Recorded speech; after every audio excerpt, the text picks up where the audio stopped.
Berapa kos nak kahwin dua? Berani betul brother tanya soalan yang macam ni.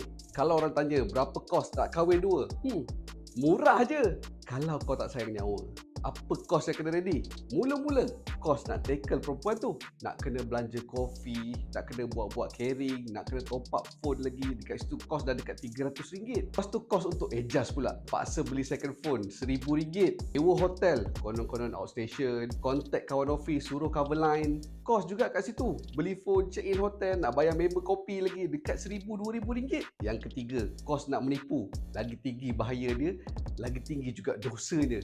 Sampailah satu hari, tiba-tiba kantoi pula. Bini kat rumah dapat tahu engkau chat perempuan lain. Pintu bilik kena tendang. Pinggan mangkuk melayang.